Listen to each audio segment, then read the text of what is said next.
大家我一路講啦，中線，因為佢一撇我講咗，佢一撇咧就喺中線嘅左邊。嗱，我咧度減筆好多墨水嘅，咁我臨寫之前咧揾張紙喺度揩少少，等佢索少少墨水啊。嗱，呢條中線啦，咁我喺中線嘅偏左呢度，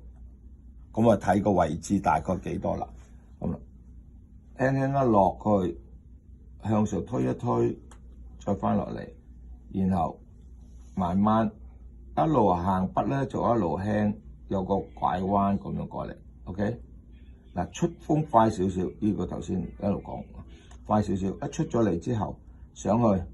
喺條中間線呢一半嘅線落筆過嚟，中咗中線提高，輕拐彎嘅地方輕，跟住一路重，然後慢慢上翻去。